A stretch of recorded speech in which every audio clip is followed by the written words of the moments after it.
Here we are in our July allotment. It's looking very bushy, which I think I predicted when we did our June into July. So let's start off with our cold frame. At the moment it's a warm frame. You may remember that we had beetroot, carrots, leeks, and lettuce. Well, we've eaten the lettuce. There's just one beetroot left, and we put in here some seed from a melon that we bought from the supermarket, and that started to grow, so we're giving them a go. There we go, and it's looking quite healthy actually. But I've also put in a couple of peppers. They're a bit late because for some reason the pack of pepper seeds that I got from a well-known seed company only had 5 seeds in it, and none of them came up. Though I bought another packet from DIY store, and I've got some going, but of course they're a bit late. So there we go, there's our cold frame. Moving on, the leeks have been attacked by snails or slugs. Very unusual for slugs or snails to attack leeks, but they really have given them a hard time, but they're doing okay. The parsnips, they're doing alright, no problem with the parsnips. And then where the peas were, that is now spinach, and I've just sown those. Some I sowed a few weeks back and they were growing, so I've thinned them out and I've moved them plants on. Then we come on round to the sprouts. They're doing okay as well. The blackcurrants, loganberries and red currants, not a total disaster, but the pigeon worked out how we could get in underneath the mesh and devoured the lot. Well, not necessarily the pigeon, it might well have been the blackbird, because he was under there one day whilst I was working here. He's under there for about 2 hours, chomping away. There's our sprouts, we've just seen that in the last little bit. Onions are looking good. Once again, some of the tops have been eaten by something or the other. Then we come on to the tomatoes. That is our plum tomatoes. They're not looking too bad, they're looking a bit sad. We've had lots of rain and bad weather. And then the slugs totally wiped out my marrows, so I grew some more on at home and they're in. And then over the back there's some more tomatoes. They're the Elsa Craig and Moneymaker mixed. I like to mix the two plants, get a nice tomato. Oh, and the compost heap I've topped up with seaweed and me pea tops. Oh, and that scary bird, wow, hey, that frightened you to death, wouldn't it? It looks like it needs eating or something. But anyway, I'm hoping that's going to keep the pigeons off, because the pigeons were onto these marrow plants as soon as they were in. Even I was only 10 foot away and a blinking pigeon was in there pulling out the leaves. So not best pleased. Come on round to the grapevines. There are hardly any grapes have set, hardly any at all. I'm not sure if you look at that there, whether, I'm not sure if they're grapes or not. They just look like little tiny weeny little specks. I don't think they've pollinated, so not so good. Now remember our potato that we're growing in the bin that went in January?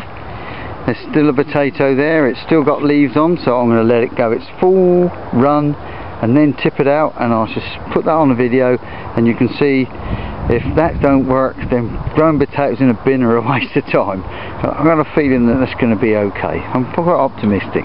Remember the potatoes we had in the bath? And when they were tipped out and dug out, I then put in these 3 cucumber plants and they're doing okay. And we come on round, there's our other grape, Pele I think they're called.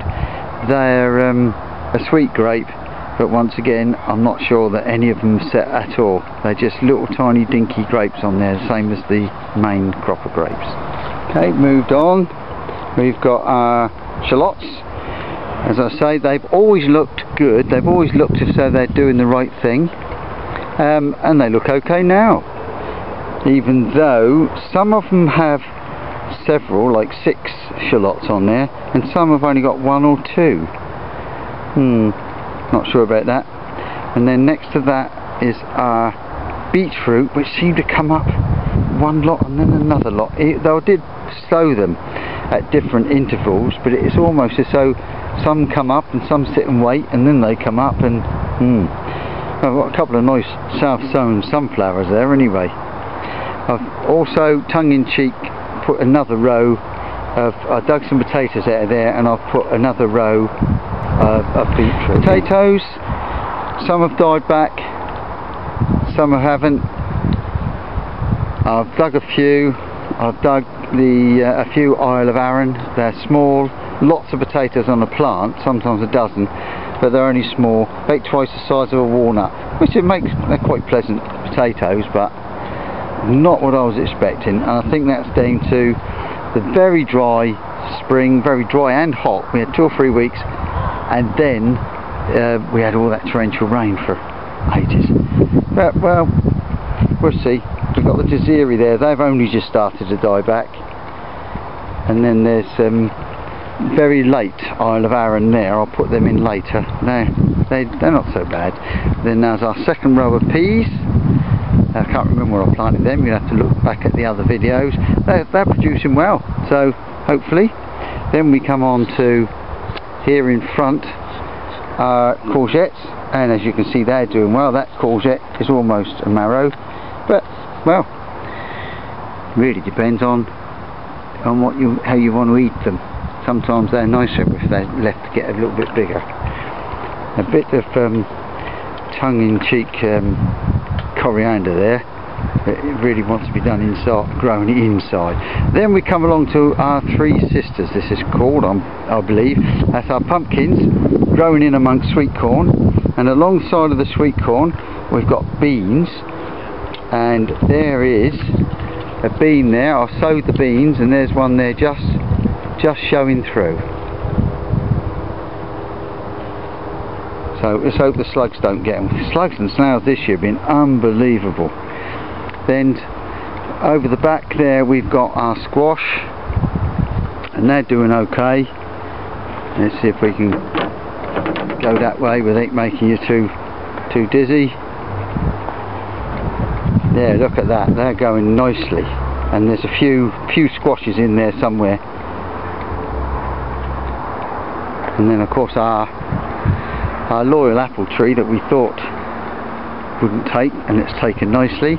But now this grapevine along the back here, that's a Merlot, and this one further along I believe is Cabernet.